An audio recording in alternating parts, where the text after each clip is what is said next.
내 파수하는 곳에 서며 성류에 서리라.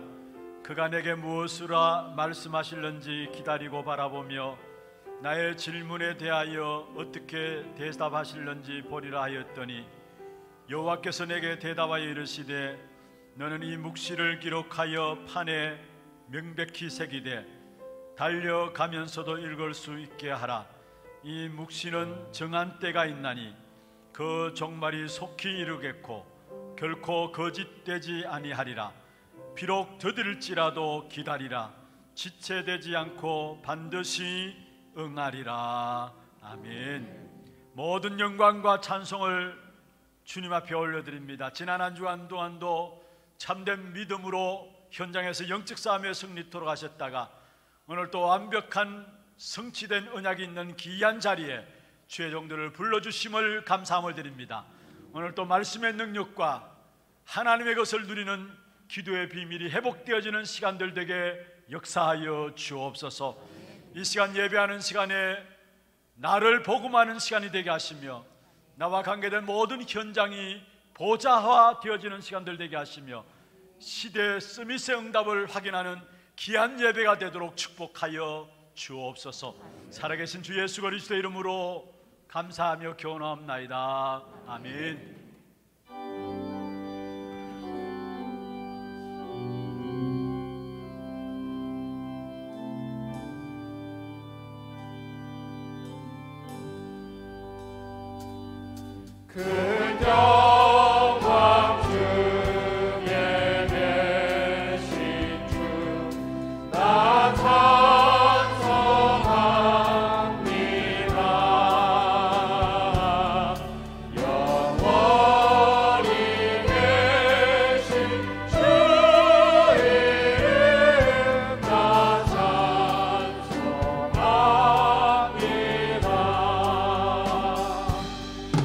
아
여호와께 감사하고 그의 이름을 불러 아뢰며 그가 하는 일을 만민 중에 알게 할지어다.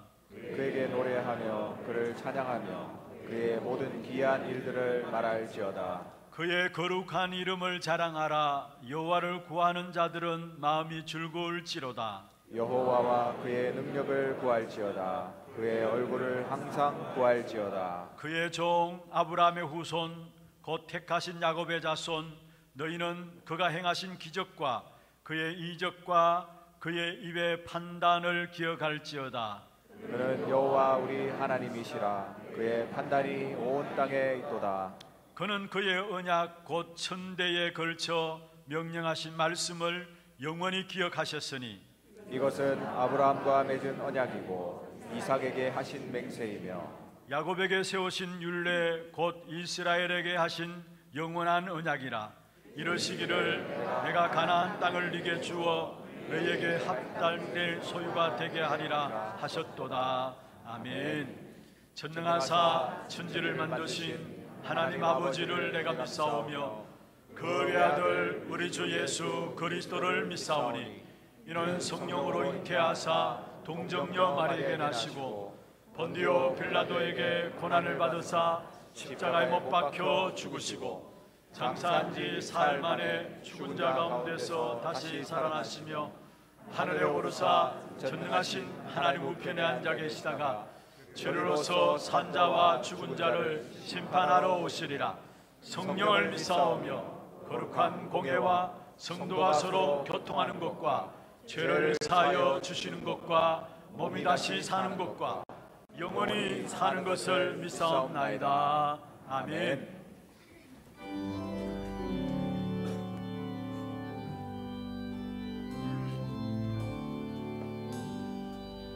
주의 음성을 내가 부르니 사랑한단 말일세. 믿는 마음으로 주께 가오니 나를 영접하소서. 내가 매일 십자가 앞에 더 가까이 가오니 구세주의 흘린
참 감사합니다.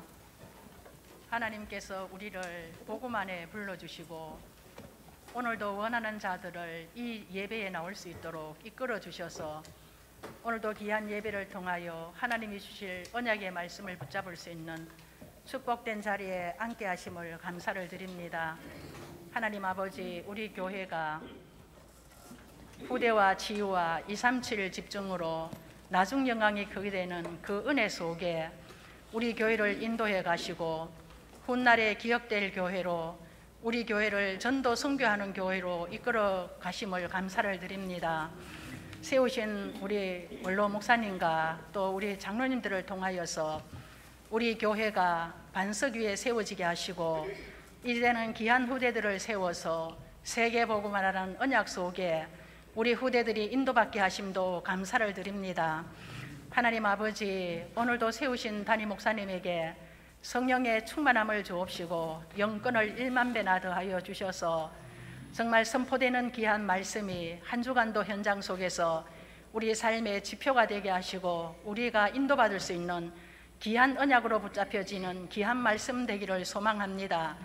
하나님 말씀을 들을 때 우리 각자 개개인들이 복음화되어지게 하시고 그 복음화되어지는 그 사실이 현장에 전달되어져서 보좌를 이루며 시대 서밋의 축복을 누릴 수 있는 응답의 시간이 될 수 있도록 하나님 이 시간 성령으로 역사하여 주시옵소서.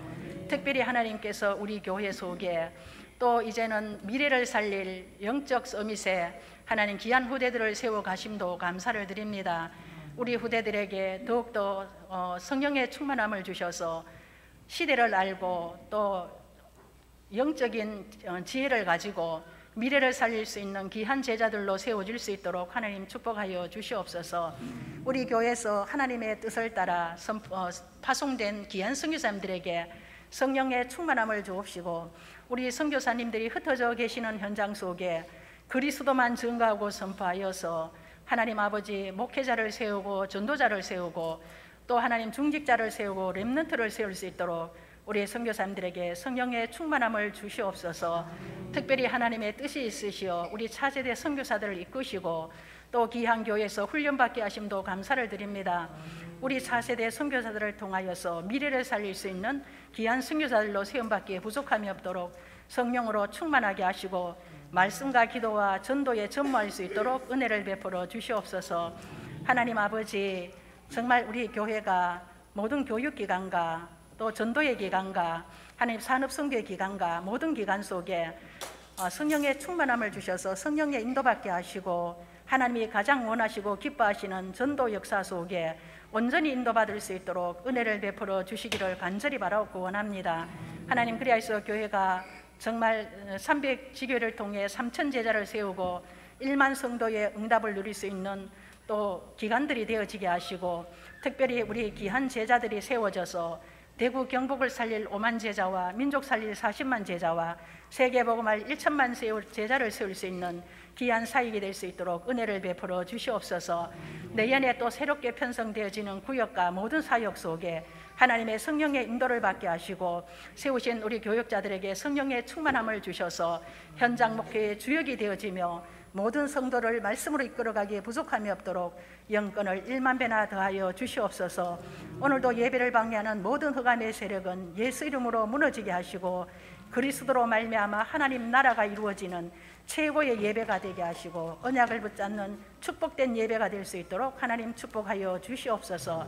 특별히 성가대를 축복하시고 하나님 앞에 성으로 영광 돌릴 때 정말 그 찬양이 예배를 돕고 모든 또 예배하는 모든 자들의 영적 상태를 바꿀 수 있는 은혜의 찬양이 될 수 있도록 하나님 축복하여 주시옵소서. 감사합니다. 예수님의 이름으로 기도드립니다. 아멘.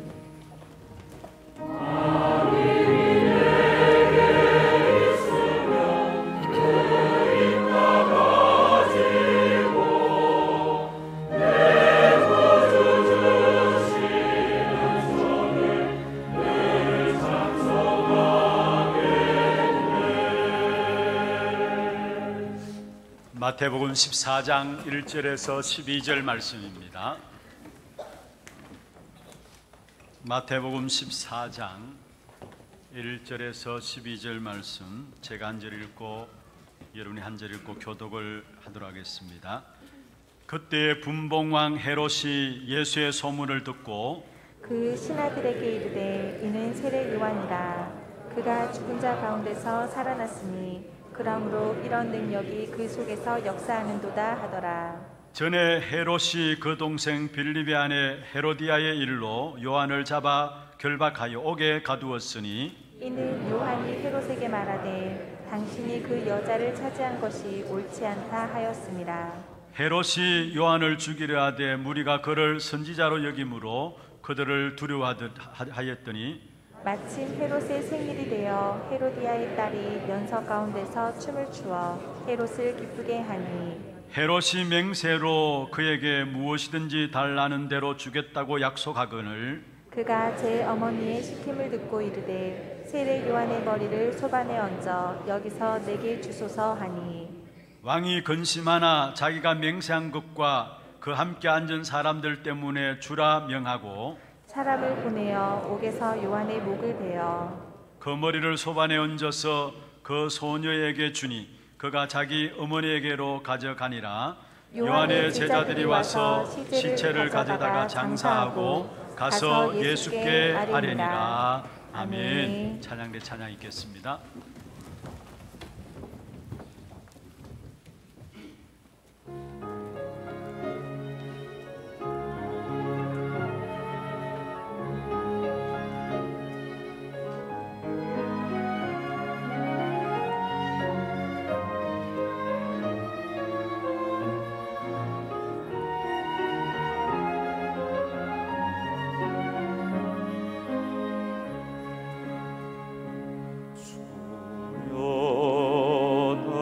삶 속에 임마누엘 누리게 하소서. 나의 생각 나의 사귀니 하나님 것이 되게 하소서.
전하겠습니다. 평안하십시오. 당신은 세계에 살릴 선교사입니다. 나중 영광이 크리라. 참된 성공자는 어떠한 사람이 참된 성공자일까요? 하나님이 지금 또 성취시키시는 언약의 흐름 속에 있는 자가 참된 성공자입니다. 하나님이 지금도 성취시키시는 언약의 흐름은 바로 전도와 선교 중심으로 하나님의 언약을 이루고 계시는 것입니다. 오늘 우리 찬양대 찬양 드렸던 것처럼 정말 우리 한 분 한 분이 전도 속에 있기를 주의 이름으로 축원합니다. 우리의 후대들이 선교 속에 있기를 주의 이름으로 축원합니다. 그래서 오늘 이 시간도 이 예배를 통해서 여러분 한 분 한 분을 전도 속에 있는 전도자로 부르신 그 부르심을 확인하는 가장 귀하고 복된 시간들 되기를 주의 이름으로 축원합니다. 오늘 본문에 보시면은 대조적인 두 사람이 나옵니다. 바로 세례 요한과 헤롯이죠. 헤롯은 막강한 힘이 있었고 세례 요한은 아무 저항도 하지 못하는, 그래서 죽은 실패한 사람처럼 오늘 보여지고 있습니다. 그러나 진짜 성공한 사람은 세례 요한이고요, 실패한 자는 바로 헤롯입니다. 하나님의 은혜로 진짜 성공하고 승리하는 사람들의 특징이 있다면은 미리 안다는 겁니다. 오늘 세례 요한은 미리 아는 축복을 누렸습니다. 그러나 망하고 실패할 사람의 특징은 망할 때까지 모른다라는 거예요. 여러분 성경에 보면은 마지막 때 일어날 일들을, 성경에 나와 있는 사건들을 일컬어서 이야기하는 내용들이 있는데 그게 바로 마지막 때는 노아 시대와 같다, 또 마지막 때 소돔 고모라 시대와 같다라고 이야기를 합니다. 그런데 노아 시대, 소돔 고모라 시대의 특징이 뭐였는 줄 아십니까? 그들은 먹고 마시고 시집가고 장가갔다 했어요. 다시 말하면은 사실은 망할 때까지 그들은 알지 못하고 쾌락 속에 빠졌던 사실들을 이야기를 하고 있는 것이죠. 누가복음 17장 26절 30절에 보면은 인자가 장가가고 시집가고 먹고 마시는 그때에 부른 뜻 오리라 했어요. 준비하지 못한단 말이에요. 망하는 시대의 특징입니다. 망하는 사람의 특징이고요. 오늘 헤롯은 우리가 잘 알고 있는 것처럼 자기 몸에 벌레가 들어서 죽기까지 몰랐던 겁니다.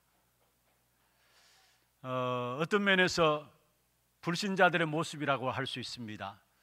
망하는 자리에 있으면서도 망하는 줄도 모르고 살아가는 불쌍한 사람들이 바로 불신자들입니다. 그리고 정말로 영원히 돌이킬 수 없는 실패자의 자리에 앉았던 사람이 바로 헤롯입니다. 세례 요한을 죽이는, 영원히 돌이킬 수 없는 실패자의 자리에 있으면서도 결국 망하는 자리에서도 망하는 줄도 모르고 살았던 사람이 헤롯이었습니다.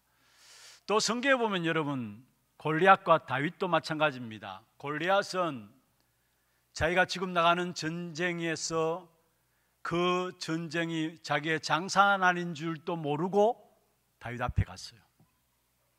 그런데 다윗은 안 겁니다.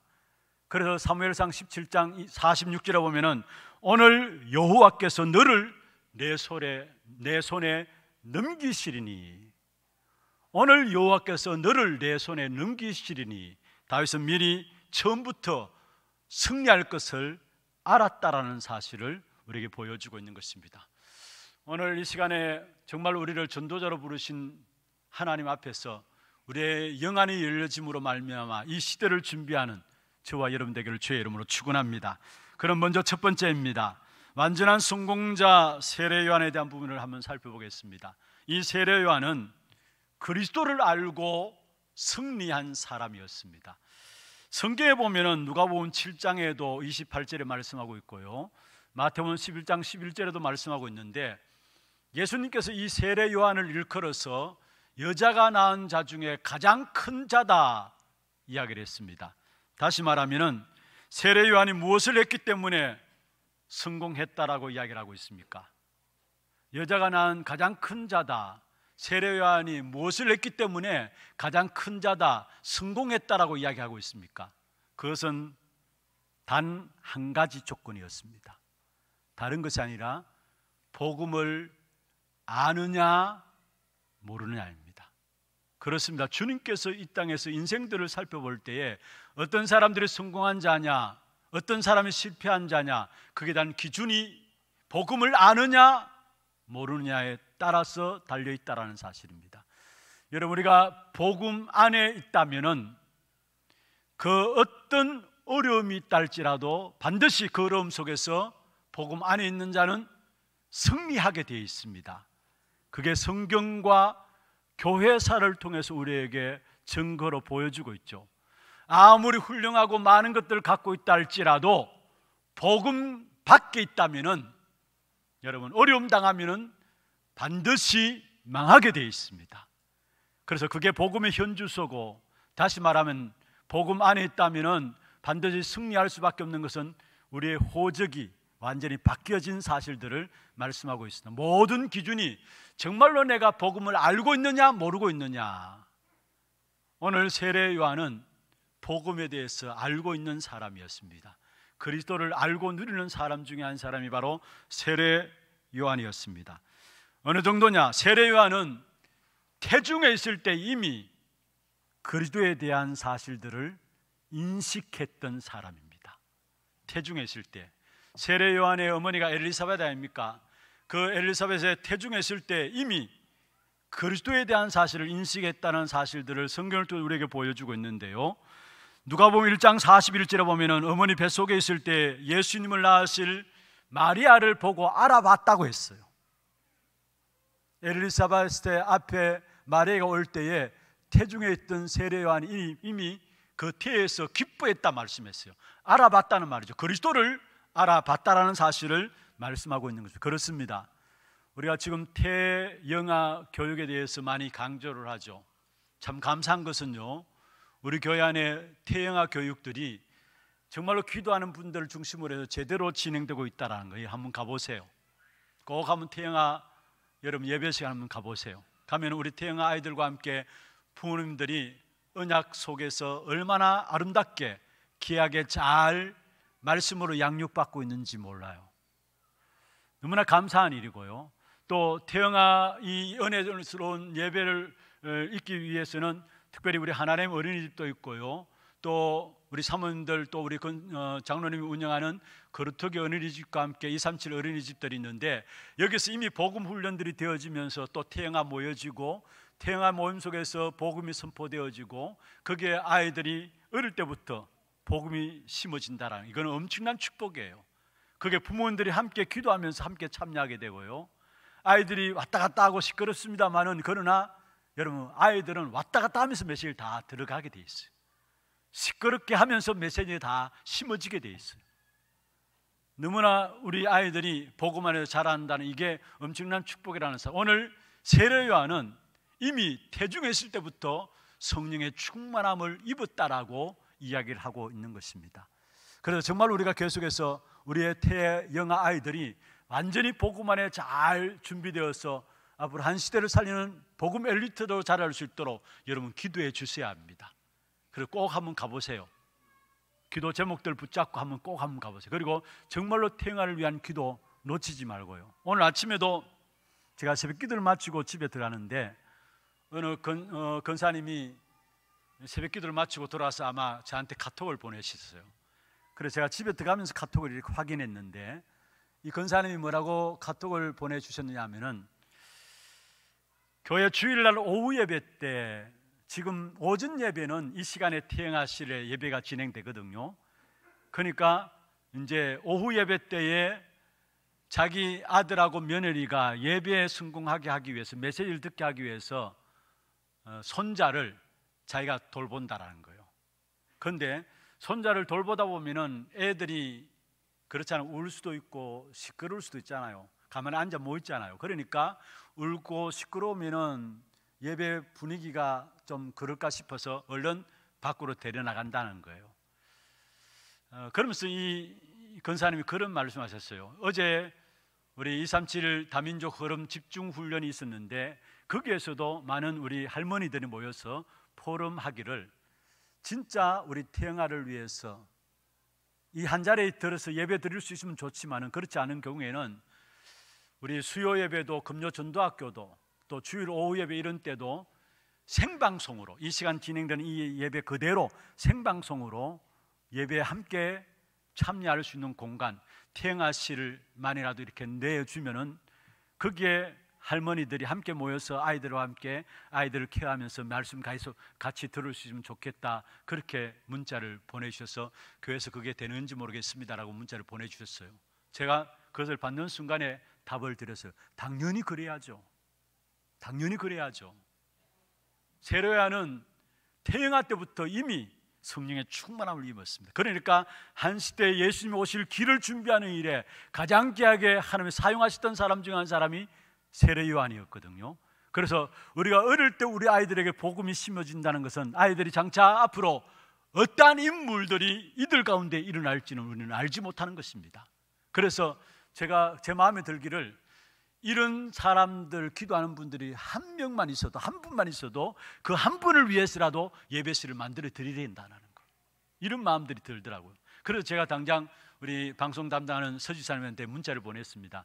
지사님 어떻게 태영아실이라도 오픈해서 이런 생방송으로 예배를 드릴 수 있습니까? 라고 문자를 보내서 조치를 바랍니다라고 문자를 보냈습니다만은 여러분 정말로 중요한 것이 여러분 우리는 그냥 복음을 덮어쓰고 있잖아요.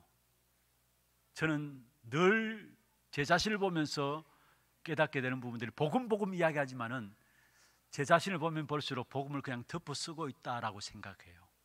그런데 진짜 다른 많은 것들이 내 안에 이미 너무 많이 들어왔기 때문에 물론 복음의 능력으로는 안 되는 것도 없지만은 그러나 중요한 순간순간 나도 모르게 그리스도를 놓치고요 세상적인 방법과 내 경험과 내 방법들로 내가 인도받고 있는 부분을 보면서 아 정말로 우리는 힘드는구나 이런 부분들을 깨닫습니다. 그러나 태영아들 어리면 어릴수록 좋습니다.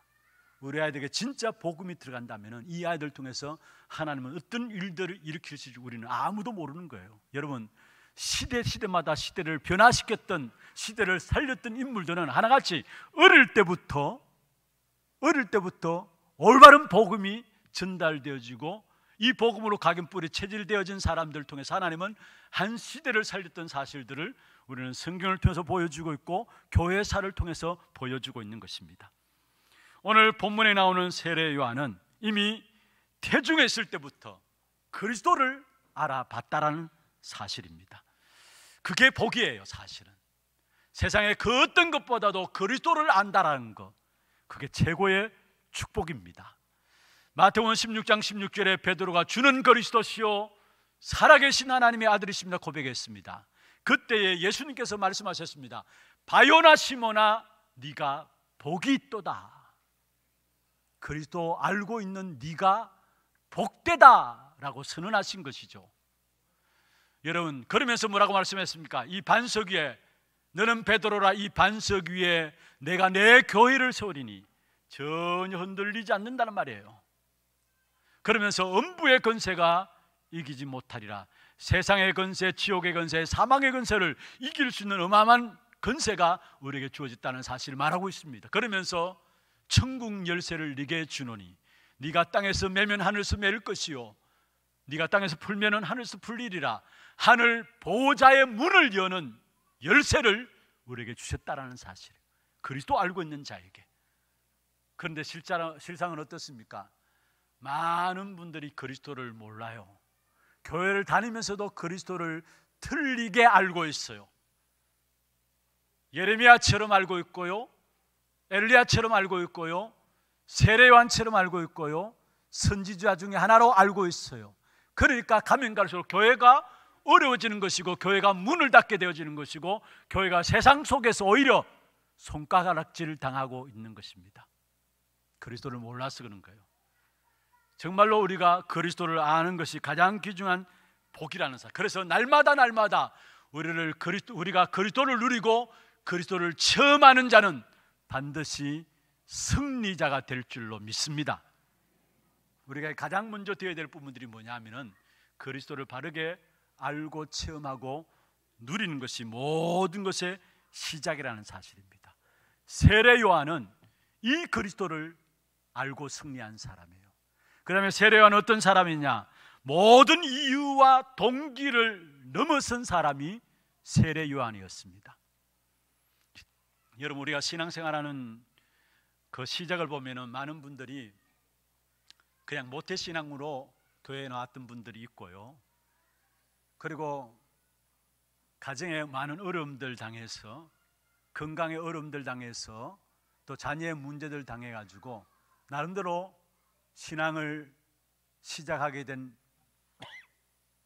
이유들이 있게 되는 것을 봅니다. 그런데 그 이유들, 신앙을 시작하게 된 그 동기들을 빨리 넘어서야 합니다. 오늘 본문에 나오는 세례 요한은 모든 이유와 동기를 넘어선 사람이었습니다. 이 당시에 세례 요한이 왔을 때에 모든 무리들이 세례 요한에 집중되어 있어요. 이 사람이 우리가 기다리는 메시아가 아닌가.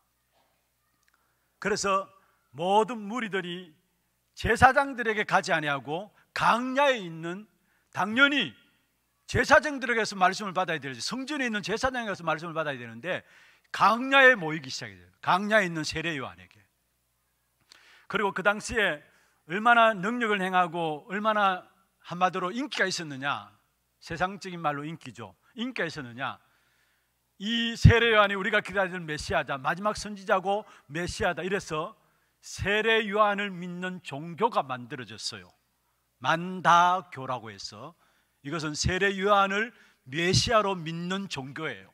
그게 지금까지도 있어요. 만다교가 만들었는데 무엇을 말합니까? 그만큼 세례 요한이 그 시대에 사실은 어떤 면에서 많은 사람들부터 추앙을 받았습니다. 그런데 세례 요한은 뭐라고 말씀했습니까? 마태복음 3장에 보면은 나는 그의 신을 들기도 감당치 못할 사람이라 했어요. 예수님을 바라보시면서 나는 그의 신을 들기도 감당치 못할 사람이라 했습니다. 그리고 누가복음 3장 30절에, 요한복음 3장 30절에 보면은 말씀했습니다. 세례 요한이 말씀했습니다. 뭐라고 이야기했느냐? 그는 흥하여야 되겠고 나는 쇠하여야 하리라. 오직 그리스도만 드러내고 그리스도만 높임받아야 된다는 사실. 그는 흥하여야 되겠고 나는 없어져도 괜찮다라는 거, 나는 죽어도 괜찮다라는 거, 그게 세례 요한이었어요. 모든 동기와 모든 이유들을 넘어선 사람이었죠. 그러면서 뭐라 했습니까? 오직 나는 먼저 온 자로서 주의 길을 닦는 자라는 거, 예수님이 오실 그 길을 예비하는 자에 미치지 못한다는 사실을 세례 요한은 고백했던 사실을 보게 됩니다. 다시 말하면 모든 동기, 이유들을 넘어선 사람이었다는 거예요.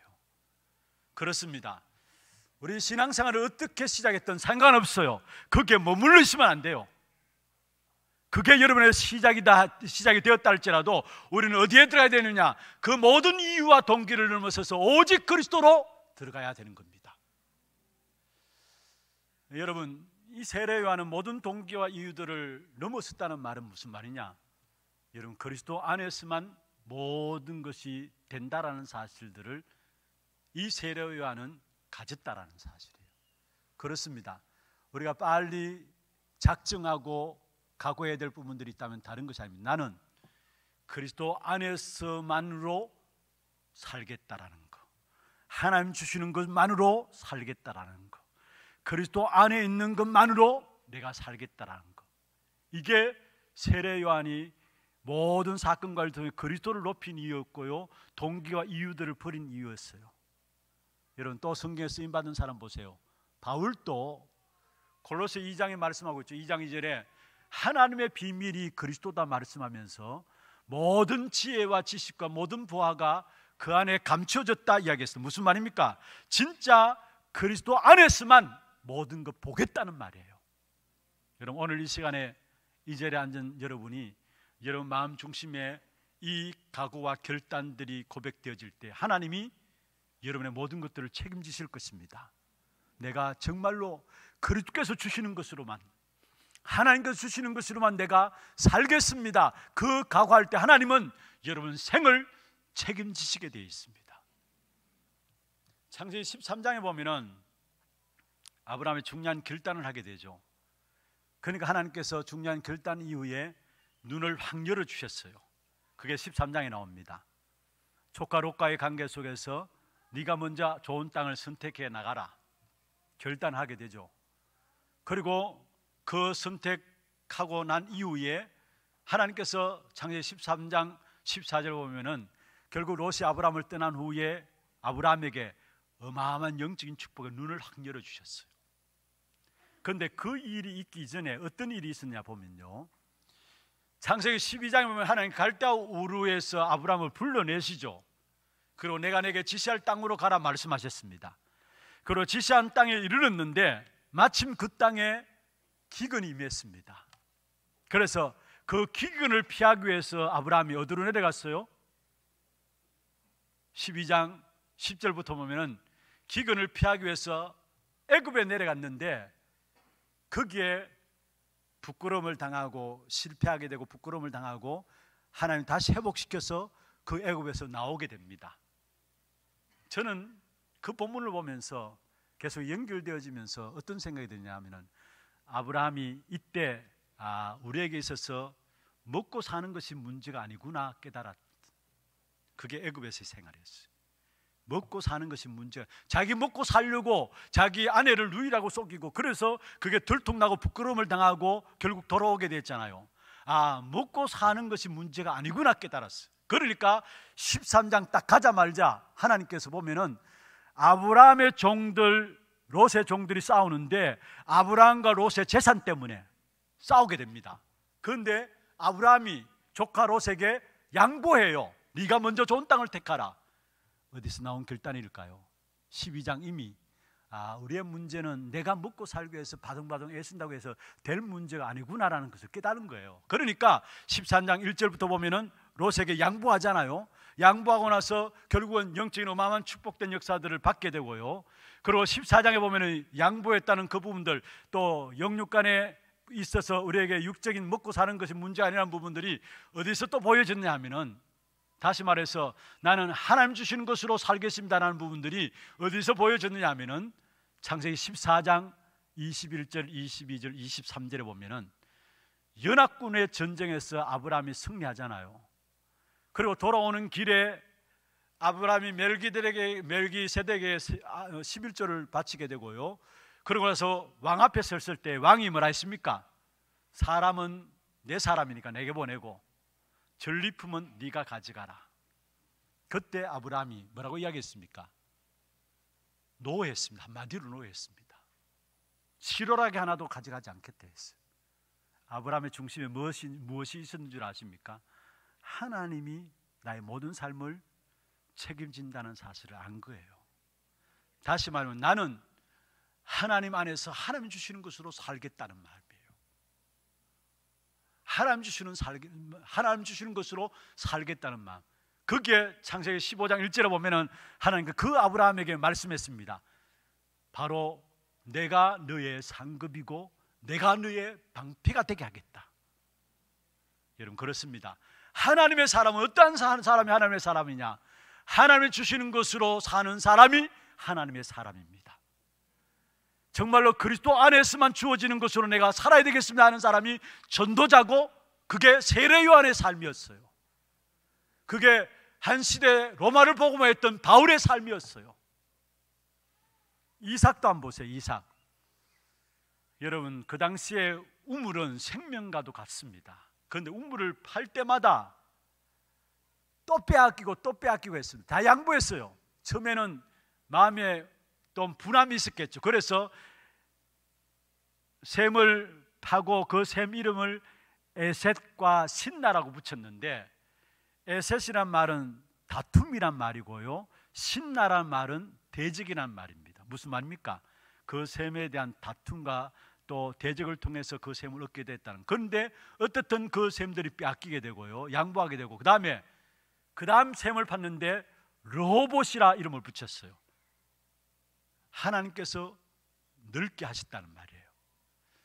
이삭이 안 겁니다. 우리가 세상 사람들이 살아가는, 이것은 세상 사람들이 살아가는 삶의 방법이고, 우리는 하나님이 원하시는 하나님의 자녀들은 다른 삶이 있다는 사실을 알고 우물들을 다 양보했습니다. 어떻습니까? 여러분, 정말로 우리가 그리스도 안에서 그리스도의 것으로만 살겠습니다 결단하게 될 때, 그리스도께서 여러분의 모든 것들을 책임지실 줄로 믿습니다. 하나님은 하나님 안에서 살겠다는 하나님의 사람들에게 그의 모든 삶을 하나님께서 책임져 주시게 되어 있습니다. 창세기 39장에 보면 요셉은 노예로 가도 상관없습니다. 왜냐? 요셉이 노예로 갔지만 그러나 그게 여호와께서 요셉과 함께 하심으로 형통한 자가 되었다 말씀했습니다. 다윗도 마찬가지죠. 사망의 음침한 골짜기로 다닐지라도 상관없습니다. 왜냐? 다윗에게는 그 환경이 문제가 아니었어요. 나는 하나님만으로 살겠습니다. 그래서 여호와가 나의 목자기 때문에 시편 23편 1절에 말씀하고 있는 것입니다. 지금 이 시대에 하나님께서 우리에게 전도자로 부르신 우리에게 요구하고 있습니다. 우리가 무엇으로 살아갈 겁니까? 여러분 자신이 노력하고 애쓰고 몸부림쳐서 나름대로 살아갈 수 있겠죠. 그러나 그것은 반드시 한계가 올 수밖에 없어요. 우리는 전도자로 받는 저와 여러분은 하나님 안에서 하나님 주시는 것으로 살아가야 합니다. 그리스도 안에서 그리스도만으로 살아가야 되겠다라는 결단하게 될 때 하나님은 여러분 모든 삶을 완벽하게 책임지시게 되어 있다는 사실입니다. 그렇지 않으면은 여러분 살아있는 사단이 언제든지 여러분을 공격해 올 겁니다. 여러분 사단은 지금도 살아있어요. 이 사단은 불신자들에게는 아비로 왕노릇하고 있죠. 그런데 이 약한 사단이 결국은 우리의 동기들, 나름대로 뭔가 우리의 열심들, 우리의 이유들이 있으면은 그 동기와 열심과 이유를 가지고 공격해 와요. 그런데 사단이 언제 완전히 무너져 내리느냐? 오직 그리스도, 완전 그리스도, 항상 그리스도 할 때에 사단은 완전히 무너지게 돼 있어요. 여기에 오직 그리스도, 완전 그리스도, 항상 그리스도는 무슨 말입니까? 나는 그리스도 안에서 그리스도의 주시는 것으로 살겠습니다. 이 결단이에요. 이런 자에게 악한 사단은 완전히 무릎 꿇게 되어 있다는 사실입니다. 여러분 저와 여러분 지금까지 약한 사단을 즐겁게 했다면, 기쁘게 했다면 이제는 그 일을 벗어버리십시다.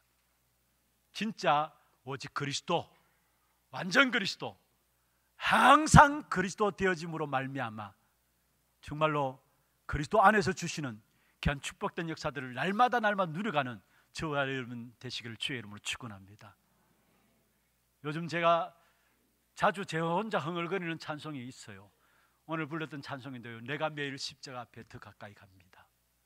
나는 부족하고 연약하고 내게 실수가 많지만 그러나 그런 순간순간마다 나는 오늘도 십자가 앞에 더 가까이 갑니다. 무슨 말입니까? 나는 그리스도만으로 만족하며 살아가기를 원합니다. 오직 그리스도, 완전 그리스도, 항상 그리스도 되기를 원합니다. 이 마음이에요.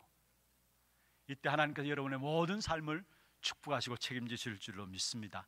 사실은 세례 요한은 자기가 인기를 받을 수 있었고 명예를 받을 수 있고 많은 사람들로 말미암아 추앙을 받을 수 있었습니다마는 그 모든 이유들을 벗어버리고 모든 동기들을 넘어서고 오직 그리스도만 드러내는 일에 인도받았던 사람이 바로 세례 요한 전도자였습니다. 그러면서 이 세례 요한보다도 성경에 보면은 중요한 것은 더 복된 인생이 있다 말씀했어요. 마태복음 11장 11절에 보면은 천국에서는 극히 작은 자라도 세례 요한보다 크다고 하셨습니다. 세상에 여자가 낳은 자 중에 가장 큰 자가 세례 요한이라 이야기하면서 마태복음 11장 11절에 바로 이어서 그러나 천국에서는 극히 작은 자라도 세례 요한보다 큰 자다, 크니라 말씀했습니다. 무슨 말입니까? 세례 요한은 구약 시대의 마지막 선지자고 예언자입니다. 마지막 사역자이죠. 그런데 저와 여러분은 세례 요한과 본질적으로 다릅니다. 무슨 말이냐? 우리가 만난 예수님은 어떤 분이십니까? 바로 우리가 만난 예수님은 그리스도 사역을 이미 완성하신 예수님이십니다. 세례 요한은 예수님 오실 길을 준비했지만은 우리가 만난 예수님은 그리스도 사역을 이미 완성하신 예수님입니다. 여러분, 그리스도 사역은 무엇입니까? 그 어느 누구도 눈에 보이지 않는 사단의 역사를 이길 수 있는 힘 있는 자가 없어요. 그래서 그리스도께서 참 왕으로 오셔서 사단의 머리를 깨뜨리신 것입니다. 그 어느 누구도 이 땅에 어느 날 일어나는 재앙의 문제 해결할 수 있는 길이 없어요. 해결할 수 있는 자도 없고요. 그래서 계속해서 재앙을 당하고 있는 것입니다. 그런데 그리스도께서 참 제사장으로 서서 십자가의 죽으심으로 말미암아 우리의 모든 죄로 인한 저주와 재앙을 다 끝냈습니다. 그리고 하나님을 만나야 되는데 하나님 만나는 길이 없잖아요, 세상에. 그래서 참 선지자로 그리스도께서 오셔서 하나님만은 길을 여셨을 뿐만 아니라 아예 그리스도 그 이름으로 지금 우리에게 성령으로 찾아오셨습니다. 이 참 왕, 참 제사장, 참 선지자, 이 세 가지 직분이 바로 그리스도의 사역입니다. 그리스도의 사역을 완성하신 분이 바로 예수신데 우리가 믿는 예수는 이미 그리스도의 사역을 완성하신 분이십니다. 세례 요한이 완성할 것을 예언된 부분들을 붙잡고 믿었다면 우리는 그리스도의 사역을 완성하신 부분들을 붙잡고 믿음으로 나아가는 겁니다. 그래서 세례 요한보다도 더 큰 축복이 있다면, 세례 요한과 다른 축복이 있다면 저와 여러분 속에는 요한복음 14장 16절에 다른 보혜사 성령이 우리와 함께 하신다라는 거, 영원히 함께 하시겠다 그랬어요. 요한복음 14장 26절에 보면은 내 이름으로 보내실 성령 그가 너에게 말한 모든 것들을 가르치시고 말한 모든 것들을 생각나게 하시리라. 그리스도 이름으로 성령이 임할 것을 말씀하고 있어요. 그리고 그 성령이 임하게 될 때 우리에게 가르치게 하시고 가르치시고 말한 모든 것, 주님께서 말한 모든 것들을 어떻게 한다고요? 생각나게 하신다 했어요. 여러분, 세례 요한보다도 다른 비밀들이, 다른 축복이 여기 있습니다. 성령께서 우리 안에 영원히 함께 하시는 겁니다. 그리고 성령께서 우리 안에 영원히 함께 하시기 때문에 저와 여러분 가는 걸음걸음마다 사단의 세력들이 꺾을 수 있는 어마어마한 권세를 주었어요. 마태복음 12장 28절에 말씀하고 있죠. 하나님의 성령을 힘입어 귀신을 쫓아낸 것이면은 성령을 힘입어 귀신을 쫓아낸다 했어요. 그렇습니다. 구원받은 하나님의 자녀들과 함께 하시는 것이 성령이고 그 성령에 힘있게 될 때 귀신을 쫓아내는 권세가 주어져 있는데 기도할 때마다 그 귀신이 꺾여지고 하나님의 나라가 임한다라고 마태복음 12장 28절에 말씀하고 있는 것입니다. 여러분, 사단 꺾는 권세가 우리에게 주어져 있다는 말이에요. 그래서 여러분, 저와 여러분이 그리스도 이름으로 나갈 때마다 마귀를 대적하기를 바랍니다. 야고보 4장 7절에 말씀하고 있습니다. 마귀를 대적하라. 그리하면 너희를 뭐요? 피하리라 말씀했어요. 우리의 모든 현장 갈 때마다 마귀를 대적하시기를 바랍니다. 우리에게는 이미 성령이 우리 안에 거하심으로 말미암아 사단의 역사를, 사단의 권세를 꺾을 수 있는 어마어마한 힘이 우리 안에 주어져 있어요. 그 힘으로 마귀를 대적하는 것입니다. 그래서 중요한 것은 누구 때문에 불행하고 좋아지는 것이 아니라 우리 때문에 다른 사람이 살아납니다. 우리는 누구 때문에, 뭐 때문에, 이것 때문에, 저것 때문에 이야기합니다. 아닙니다.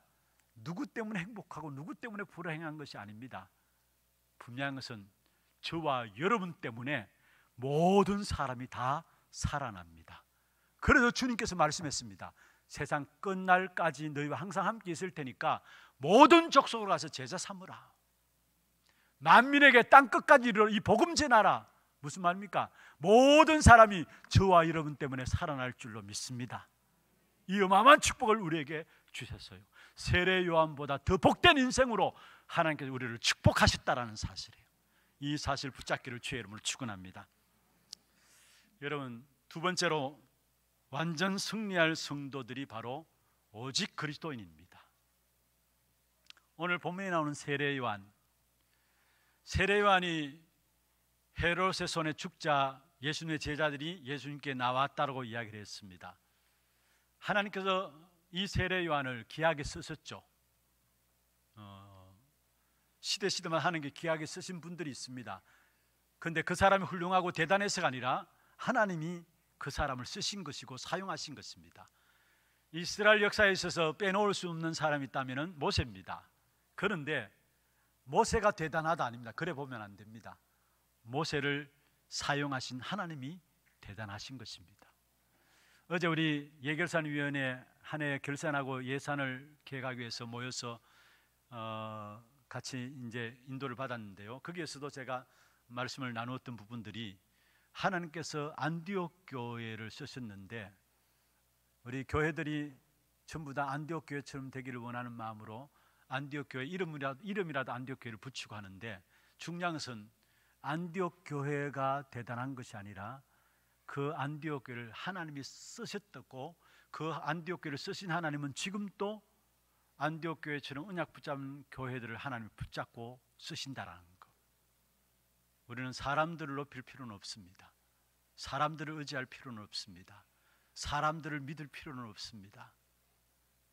하나님이 그 사람을 쓰신 거예요. 여러분, 모세 같은 경우에는 아예 모세 모자리도 없어요. 신명기 34장 6절에 보면은 모세의 매장지를 아무도 모르는데요, 오늘까지 그의 묻힌 곳을 아는 자가 없었더라 했어요. 오늘까지 그의 묻힌 곳을 아는 자가 없다. 아예 묘를 없애버렸어요. 유다서 1장 9절에 보면은 천사장 미가엘이 모세의 시체에 관하여 마귀와 다투어 변론했다 했는데 무슨 말이냐? 마귀는 모세의 무덤을 만들어서 어떻게 하든지 하나님을 섬기는 것보다도 무덤을 섬기도록 숭배하도록 만들고 했는데 거기에 천사장 미가엘이 나와서 그것을 막았다라고 말씀했어요. 성경에도 보면 훌륭한 사람일수록 묘자리가 없는 걸 압니까? 우리는 어떻든지 묘자리 만들려고 그것도 수천만 원 들여가지고 묘자리 만들려고 하잖아요.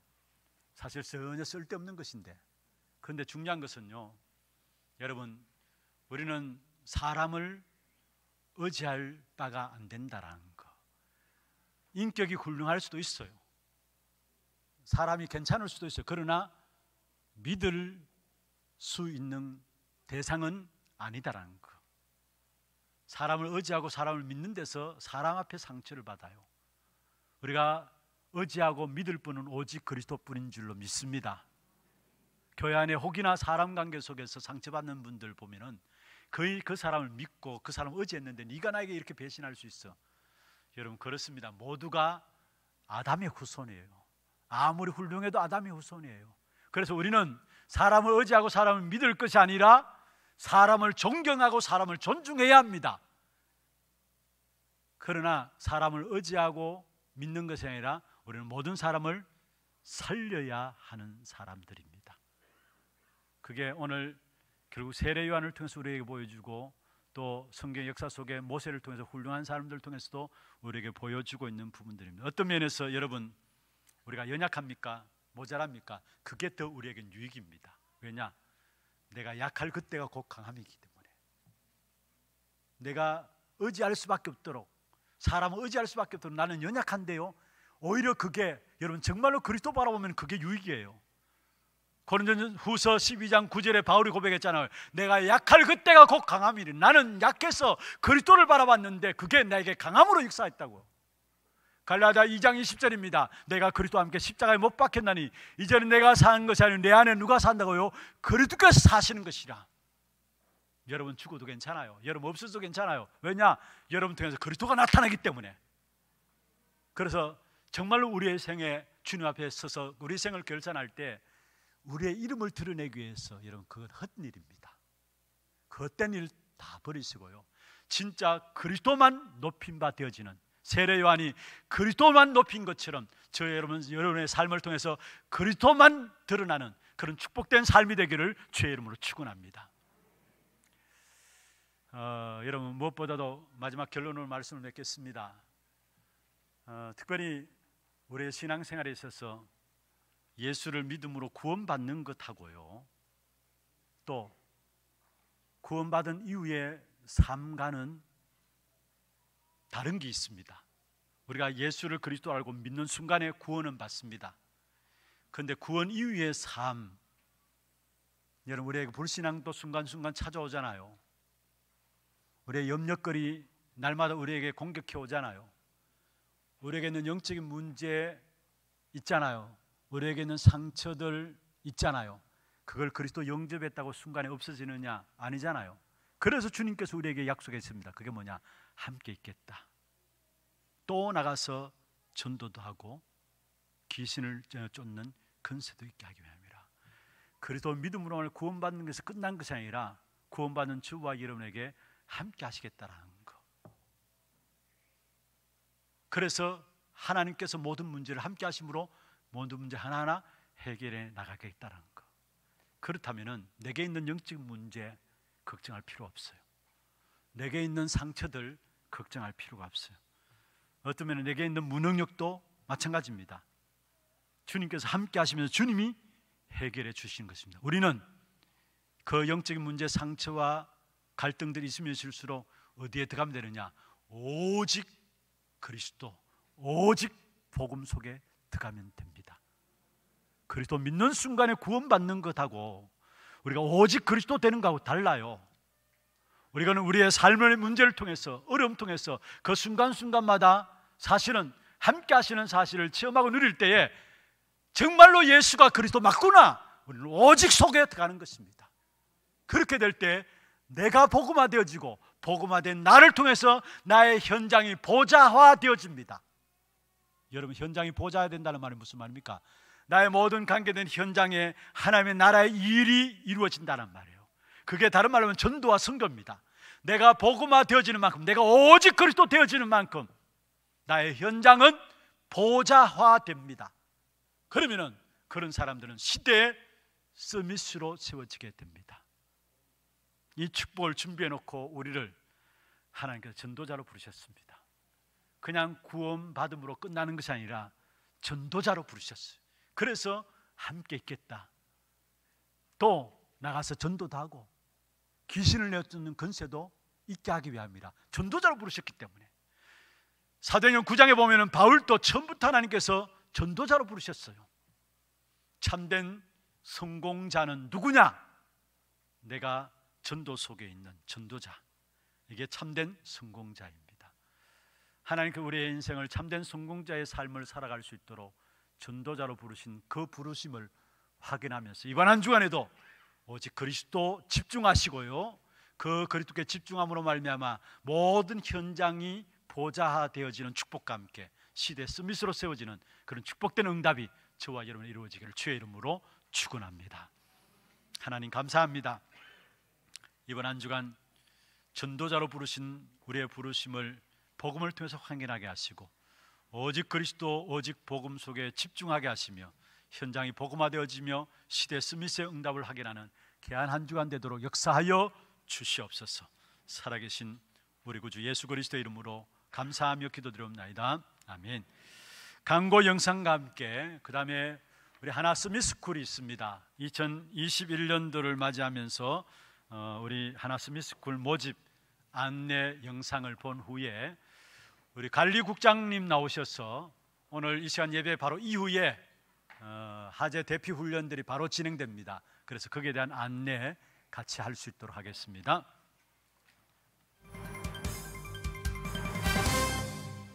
처음 나오신 분을 진심으로 환영합니다. 등록하셔서 말씀의 은혜와 성도의 교제를 나누시기 바랍니다. 예배 후 새가족실에서 잠시 친교의 시간을 가지겠습니다. 일찍 오셔서 영과 진리로 예배를 드릴 수 있도록 준비하시기 바랍니다. 이번 주 금요 전도학교는 특강으로 대체됩니다. 11월 29일 다음 주일은 총회 주일 예배로 드려집니다. 예배 시간 중 헌금하는 시간을 가지겠습니다. 목사님 사역과 오력을 위해 기도해 주시기 바랍니다. 오늘 오후 5시 은혜교회 임직감사 예배에 참석하십니다. 2020년 전교인 화제 대표훈련이 오늘 2부 예배 후 교회 내 모든 성도들을 대상으로 진행됩니다. 노약자들은 원활한 대피를 위해 본당 뒤쪽 좌석에서 예배드리시고 2부 예배 직후 그 자리에서 진행하도록 하겠습니다. 산업선교회 총회가 오늘 2부 예배 후 하나홀에서 있습니다. 2021년 각 전도회 임명 명단을 오늘까지 사무실로 제출해 주시기 바랍니다. 각 교육기관 재직부서 회계장부를 오늘까지 사무실로 제출해 주시기 바랍니다. 전도기획 포럼이 11월 29일 다음 주일에 있습니다. 재직 회원 중 기존 재직국에서 2021년 재직국 변경을 희망하시는 분들은 11월 29일 다음 주일까지 사무실로 신청하시기 바랍니다. 포토샵 디자인 및 예배 자막 업무 직원과 영상 촬영 편집 및 콘텐츠 제작 직원 채용 안내입니다. 자격 요건은 전문대 이상 관련 자격증 소지자 또는 이에 준하는 경력자를 대상으로 11월 21일 월요일까지 사무실로 신청받습니다. 면접 일시는 개별 통보이며 채용에 관한 자세한 문의는 서은종 안수집사께 하시기 바랍니다. 환경관리 직원 채용 안내입니다. 복음적 신앙생활로 하나교회 교적을 둔 본교회 출석교인을 대상으로 11월 29일 다음 주일까지 신청받습니다. 자세한 사항은 교회 홈페이지 공지사항을 참조하시기 바라며 문의는 사무실 또는 오성태 장로께 하시기 바랍니다. 스마트폰으로부터 아이를 구하라는 제목으로 11월 27일 금요일 오후 7시 30분 본교회 본당에서 전 교인을 대상으로 특강이 있습니다. 교회 김장이 11월 30일 월요일부터 12월 1일 화요일에 있습니다. 남녀 전도회 회원들의 많은 참여 바랍니다. 이번 주 식당 식사는 대구광역시 행정명령고시에 따라 준비되지 않습니다. 예배 중에는 반드시 마스크를 착용하시고 손 씻기, 기침 예절 등 행동수칙을 지켜주시기 바랍니다. 훈련 안내입니다. 중직자대학원 5강의 오늘 오후 2시 30분 본당에서 있습니다. 전국 여전도연합회 수련회가 11월 24일 화요일 덕평 RUTC에서 있습니다. 회비는 3만원이며 각 전도회 회장을 통해 신청하시기 바랍니다. 차량 신청은 사무실로 해주시고 당일 오전 6시 교회에서 출발하겠습니다. 미국 RCA 리더 수련회 및 RCA 대회가 11월 25일 수요일부터 28일 토요일까지 온라인으로 진행됩니다. 제4회 세계중직자대회가 12월 11일 금요일부터 12일 토요일까지 중직자대학원 재학생 및 평생중대원을 대상으로 온라인 진행됩니다. 등록비는 없으며 온라인으로 신청하시기 바랍니다.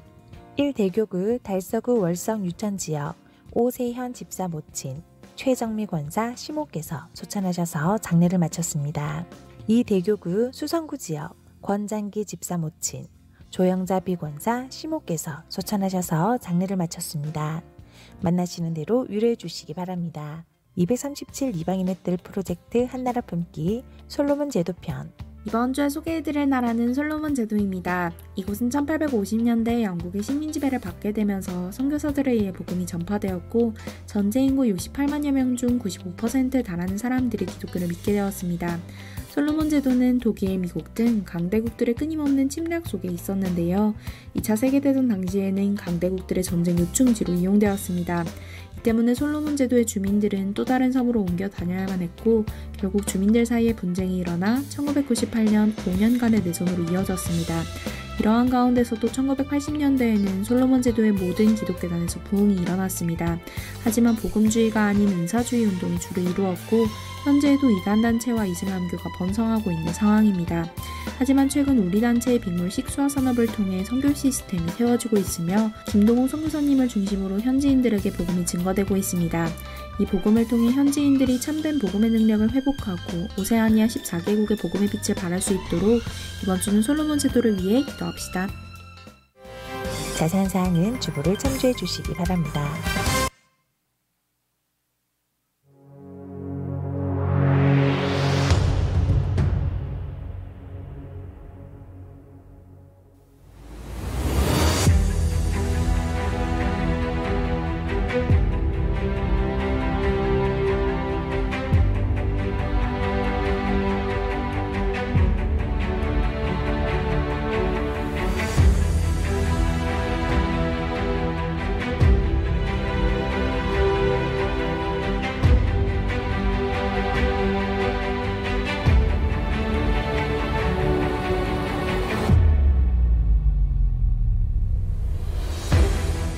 프리메이션 단체에서 말하기를 후대만 장악하면 다 할 수 있다라고 얘기했습니다. 후대를 어떻게 장악할 것이냐 하니까 문화와 영상과 음악과 교육으로 잡을 수 있다라고 했습니다. 이 후대를 무너뜨리려고 하니까 아무래도 학교를 무너뜨려야 되겠죠. 이미 우리 아이들에게 각인된 인격이 있습니다. 이걸 여러분이 치유해줘야 되는 시급한 상황입니다. 그래서 제가 보기로는 특별한 교육보다는 아이들에게 학교 교육이 중요해요. 그래서 가장 정상적인 교육이 학교 교육이라 보면 됩니다.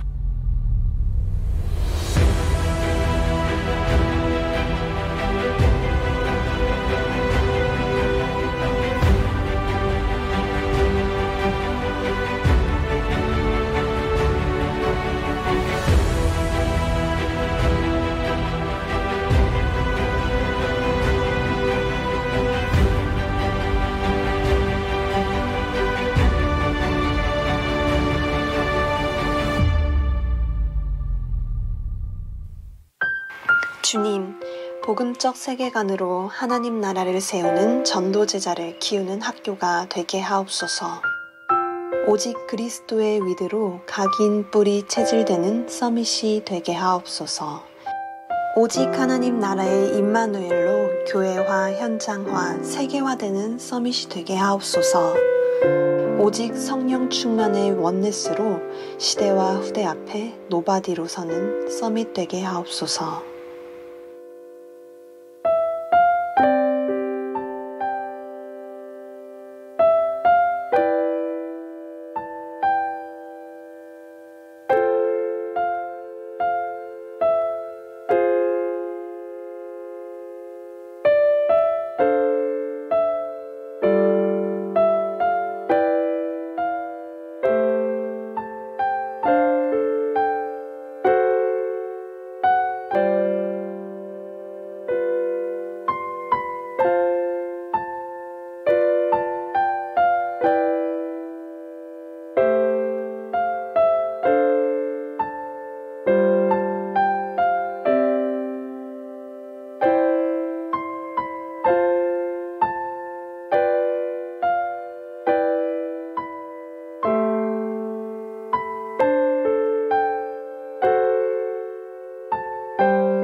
하나 서밋스쿨 초등과정에서 오직 복음으로 다음 세대를 이어갈 시대의 주인공을 기다립니다.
오늘 있을 전교인 화제 대피 훈련에 대해서 간단하게 소개를 드리겠습니다.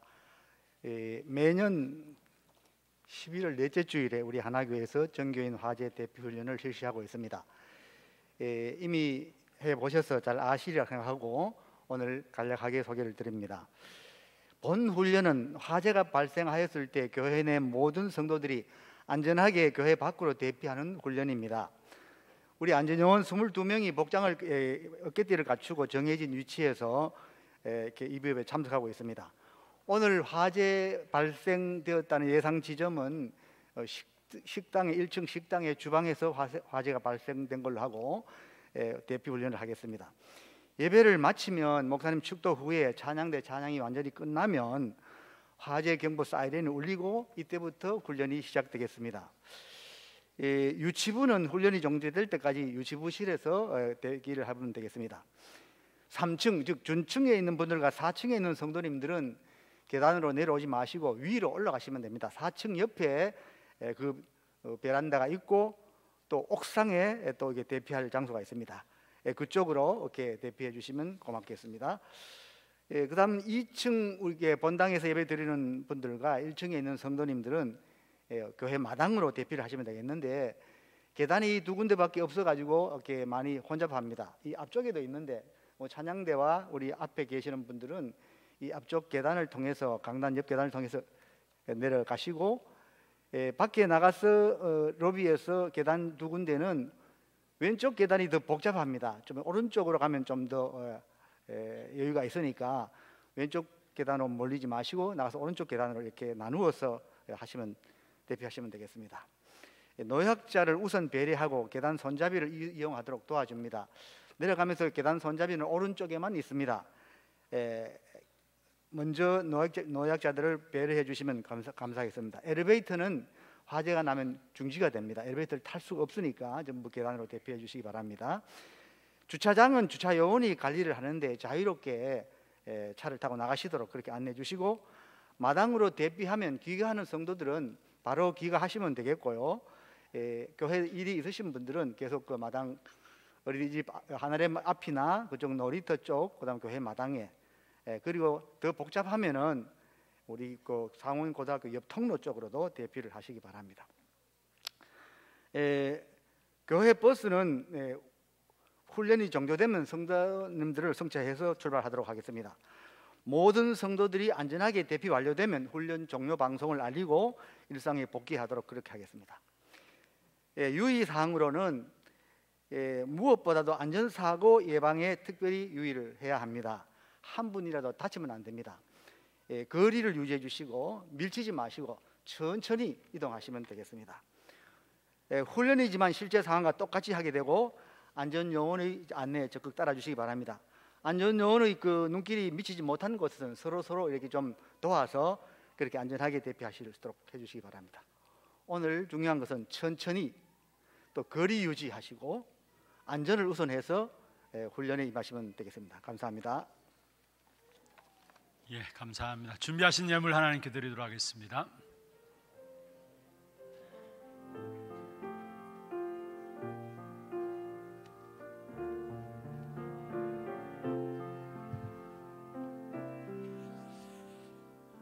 전도자로 부르신 주의 종들을 축복하시며 주의 종들이 신앙의 고백을 담아 주 앞에 예물 드렸습니다. 이 예물 쓰이는 곳마다 우리의 후대들이 세워지며 제자들이 세워지게 하시고 지역의 문화를 바꾸게 하시며 참된 빛의 경제를 회복하는 증거 있는 예물 되도록 역사하여 주옵소서. 살아계신 주 예수 그리스도의 이름으로 감사하며 축복하며 기도합니다. 아멘. 다 같이 일어나서 마지막 찬양하겠습니다. 나중 영광이 크리라.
세상의 모든 문제를 해결하신 우리 구주 예수 그리스도의 은혜와 하나님 아버지의 말로 닿을 수 없는 사랑하심과 성령님의 역사하심이 전도자로 부르심을 확인하며 나를 복음하고 우리의 모든 현장을 보좌하며 시대의 스미스로 서기를 원하는 사랑하는 주의 백성들 머리 위에와 이들의 가정과 산업과 자녀손들 위에 모든 선교지와 지교회와 온라인으로 드리는 예배드리는 모든 현장과 모든 본교회 예배 위에 지금부터 영원토록 항상 함께 있을지어다.